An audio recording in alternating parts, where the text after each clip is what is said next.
Good afternoon, folks. Welcome back to the Food for the Faithful channel with me, Bill Reimer, your reluctant prophet. As we're heading into Remembrance Day, I have a few thoughts regarding what we stand for here in the West and what is worth fighting for here in the West. So this one's for Ernie, my father, who served throughout the war until 47, in fact, because he had to stay in, making sure that the boys who were policing Europe got their paychecks. This one's entitled, How I Came to Live in Islamabad Creek. But I don't want to get ahead of myself, so allow me to digress. The history of both Jews and Palestinians in the region known as Palestine is complex and spans thousands of years. Jews have a long history in the region, with a Jewish presence dating back to ancient biblical times. The Jewish inhabitants of the Palestinian region, prior to the establishment of the State of Israel in 1948, were often referred to as Palestinian Jews. The Jewish community in Palestine was not exclusively of Iberian origins, and included substantial Yiddish-speaking communities who had established themselves in Palestine centuries earlier. The Palestinian people, who were primarily Arabic-speaking, also have deep roots in the region. The revolt in 1834 of the Arabs in Palestine is considered the first formative event of the Palestinian people, which certainly does not precede its Jewish inhabitants. During the Ottoman occupation of Palestine between 1834 to 1917, Palestine's Arab population mostly saw themselves as subjects of the Ottoman Empire. So who are the real post-colonialists? It is also important to note that the region has been influenced by many different cultures and peoples over the centuries, which include Canaanites, Philistines, ancient Israelites, Assyrians, Babylonians, Persians, ancient Greeks, Romans, Byzantines, early Muslims, Crusaders, late Muslims, Ottoman, and the British, among others. In terms of continuous presence, it is challenging to determine which portion of the Palestinian Jewish populations have been in the region longer, as both groups have ancient ties to the land and have experienced periods of exile and return. Nevertheless, the modern political entities of Israel and the Palestinian territories were established in the 20th century. So, how did Hamas come to power in Gaza? Hamas was elected in the Palestinian territories in 2006. The election saw a political split between the secular Fatah, a branch of the Palestinian Liberation Organization, PLO, that dominated the PLO since the 1967 Arab-Israeli War, and the Islamist Hamas, which was formed in 1987 as an offshoot of Egypt's Muslim Brotherhood. Hamas won a bare plurality of votes, 44% to the moderate Fatah party's 41%. But, given their electoral system, held a strong majority of seats, 74 to 45, yet neither party was keen on sharing power. Fighting then broke out between Fatah and Hamas. When a unity government was finally formed in 2007, Hamas broke the deal when it started murdering Fatah members and in the end took total control of the Gaza Strip. Yet signs here in Ottawa are calling for Canadians to stand with Palestine to end the genocide when the Palestinians themselves elected Hamas and murder one another with impunity, even as Hamas hides behind Palestinian women and children. There have been reports of pro-Palestinian protests protests planned for November the 11th, 2023, Remembrance Day. However, these reports mostly pertain to the United Kingdom, but given the fact that my local grocery store's parking lot this morning was rife with signage full of disinformation tells us that there will likely be trouble as well. Those who weren't killed in the struggle between Hamas and Fatah fled to the West Bank, and the territories have remained split ever since. In other words, Hamas's absolute rule of Gaza is not what the Palestinians voted for back in 2006. It is also important to note that the last election in Gaza occurred 17 years ago, in 2006. It was misleading to conflate the electoral outcomes with the views of people in the region. Although I have serious doubts as to why Palestinian immigrants in Canada are screaming outrage on behalf of Hamas while echoing their anti-Semitic sentiments.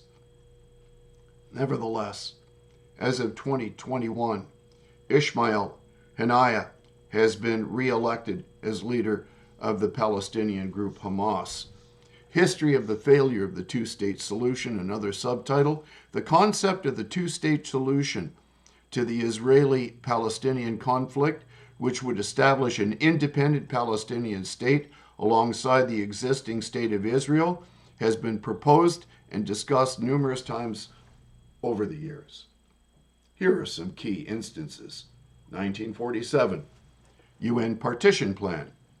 The United Nations proposed a partition plan in 1947 that would divide the British Mandate of Palestine into separate Jewish and Arab states. However, this plan was accepted by Jewish leaders, note accepted by Israel, but rejected by the Palestinian Arab leadership and the surrounding Arab states. 2. Oslo Accords, 1993 to 95. The Oslo Accords, signed between Israel and the Palestinian Liberation Organization, marked the first time both parties officially recognized each other. The accord sets a framework for future negotiations and envisioned a two-state solution, but did not establish a Palestinian state. 3. Camp David Summit in 2000. U.S. President Bill Clinton hosted a summit between Israeli Prime Minister Ehud Barak and PLO Chairman Yasser Arafat. Arafat offered a plan for a Palestinian state, but the summit ended without an agreement. 4. The Annapolis Conference of 2007. U.S. President George W. Bush hosted a conference with Israeli Prime Minister Ehud Olmert and Palestinian President Mahmoud Abbas. The conference aimed to produce a two-state solution by the end of 2008, but it did not result in a final agreement. 5. U.S. Proposals 2020. The U.S. administration under President Donald Trump proposed a peace plan that envisioned a demilitarized Palestinian state with limited sovereignty, but this plan was rejected by the Palestinians. It is important to note that while these offers were made, agreements on the details of the two-state solution, including borders, the status of Jerusalem, security arrangements, and the right of return for Palestinian refugees, has not been reached since Hamas has sworn to murder every Jew and destroy the nation-state of Israel, which is the only functional liberal democracy in the Middle East. The two-state solution remains a major topic in ongoing peace efforts, but obviously cannot address the murderous, genocidal intents of Hamas and its followers, since the only acceptable solution to them is death to the Jews. Reasons the two-state solution failed. So we can see the reason that there is no definitive answer as to why Palestinians rejected the two-state solution, as different Palestinian factions and leaders may have different reasons and perspectives. However, some possible factors are historical grievances, Some Palestinians may see the two-state solution as a betrayal of their historical rights and claims to the entire land of Palestine. That's key to understand, which is why they believe it was unjustly partitioned by the UN in 1947. They may also resent the displacement and dispossession of millions of Palestinian refugees during the 1948 and 1967 wars and demand for their right of return to their original homes inside Israel. Political distrust. Some Palestinians may distrust the sincerity and goodwill of Israel and the U.S. in pursuing a genuine and fair two-state solution, especially after decades of failed negotiations, broken promises, and continued Israeli occupation and settlement in the West Bank and East Jerusalem. They may also doubt the viability and sovereignty of a Palestinian state that would be fragmented, demilitarized, and dependent on Israel for security and economic cooperation. Ideological resistance. Some Palestinians may adhere to a nationalist or Islamist ideology that rejects any recognition of or compromise with Israel and views armed struggle as the only legitimate and effective way to liberate Palestine. This is where we're at. They may also oppose any normalization of peace with Israel by other Arab states and seek only to rally regional and international support for their cause. Internal division. Some Palestinians may be influenced by internal rivalry and conflict between the two main Palestinian factions, Fatah and Hamas, which have different visions and strategies for the Palestinian national movement. Fatah, which controls the Palestinian Authority in the West Bank, has officially endorsed the two-state solution and engaged in negotiations with Israel, but has faced criticism and challenges from Hamas, which rules the Gaza Strip and rejects the two-state solution and the PA's legitimacy. Now, here's an article from Post Media. It's not apartheid. A quick debunking of the most obvious lies about the state of Israel. For decades, the pro-Palestinian cause has assailed the Jewish state with basically any falsehood that would stick, and a lot of it has. It is written by Tristan Hopper, published November the 4th, 2023. For decades, the pro-Palestinian cause has assailed the Jewish state with basically anything that would stick, and a lot of it has. In academic and left-wing corridors across Canada and the West, it is now commonplace for Israel to be cited alongside such terms as colonial violence, apartheid, and even genocide, just like in that grocery store up here. But just because these terms are ubiquitous at universities, that doesn't mean they're true. Below, a quick guide to the most obvious lies about the state of Israel. Israel is not, under any circumstances, an outpost of settler colonialism. On the semi-frequent occasion that Western academics have openly praised the October 7th massacres, the gist is usually that they see it as an act of decolonization. Israel is a Middle Eastern settler colony, they argue, and thus deserves whatever anti-colonial violence it receives. Setting aside the fact that most of these academics are non-indigenous residents of countries that are actual former settler colonies, such as Canada or the United States, the basic accusation doesn't make sense in the Israeli context. Jews are not indigenous to Poland or Brooklyn, and the recent explosion in new genetic technologies has only confirmed that Jews have origins in the Middle East, stretching all the way back to Neolithic times. What's more, there has been a permanent Jewish presence in the area since then, even if it was only a few thousand years prior to the start of the modern-day Zionist movement. And most Israelis are not descended from European Jews. They are primarily descended from North African and Middle Eastern Jewish communities that were forcibly expelled in the wake of the 1948 Arab-Israeli War. The Al-Aqsa Mosque in Jerusalem has been a major focus of Hamas. It's on their official logo, and they even named the October 7th massacre after it, Operation Al-Aqsa Flood. The mosque is built atop the Temple Mount, former site of the Temple of Jerusalem, which until its destruction by the Romans in the year 70 was Judaism's primary focal point. So if Israel is a settler colony, it is notable as the only one where the settlers just happened to be colonizing an area where their direct ancestors built and maintained sprawling places of worship more than 2,000 years prior, which were then destroyed and built upon by the region's supposed indigenous people. And from that article, from the next, Hamas invaded Israel to murder Jews not for Palestinian statehood. Opinion piece by Julian Meinl, and I provide the link. Our struggle against the Jews is very great and very serious. When they will have digested the region they overtook, they will aspire to further expansion, and so on. Their plan is embodied in the protocols of the elders of Zion, and their present conduct is the best proof of what we are saying.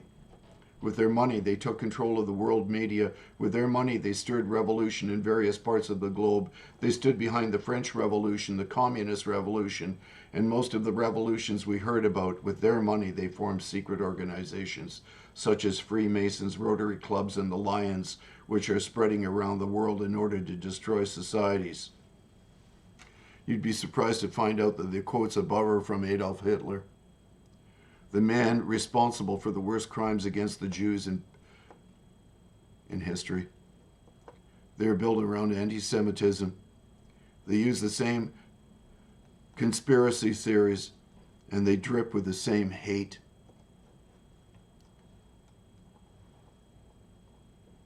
But those words weren't just spoken by Hitler, although could easily have been. They are also quotes from the Hamas's charter. They were written by the same terrorist organization that carried out October 7th massacre in Israel. The brutal massacre was an act of anti-Semitism. It was driven by hatred of the Jewish people, a hatred of the Jewish state, and a hatred of Jews themselves.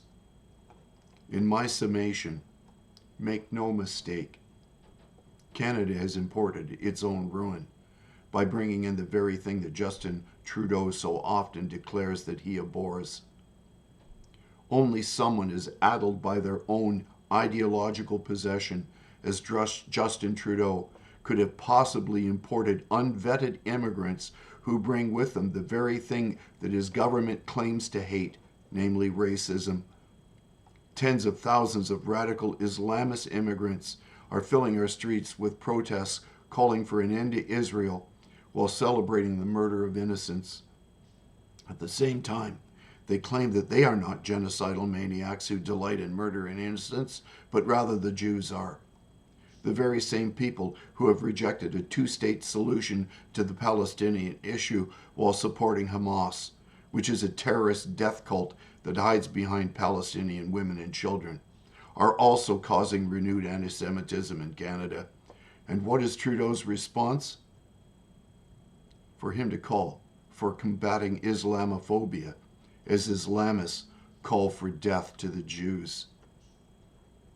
So as Remembrance Day approaches, I have these thoughts, and with them I'll finish. There was a time when we had no doubts about who we are and what we stand for. Moreover, neither were we confused as to who our allies were in the fight for liberty. The history of Canada during World War II begins with the German invasion of Poland on September the 1st, 1939. While the Canadian Army was eventually active in nearly every theater of war, most combat was centered in Italy, northwestern Europe, and the North Atlantic. In all, some 1.1 million Canadians, including my father, Ernie, served in the Canadian Army, Royal Canadian Navy, Royal Canadian Air Force, out of a population that was, as of the 1941 census, 11,506,655 people, and in forces across the empire, with approximately 42,000 killed and another 55,000 wounded. Let me be absolutely clear about this.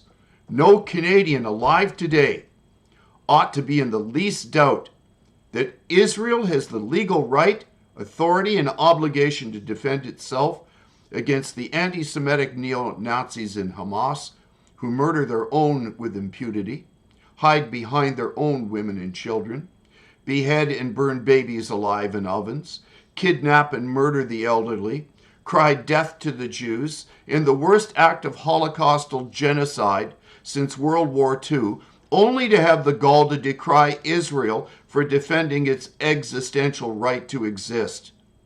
I will be there on Remembrance Day, and God help any and all who attempt to disrupt the necessary, righteous, and holy act of remembering our fallen.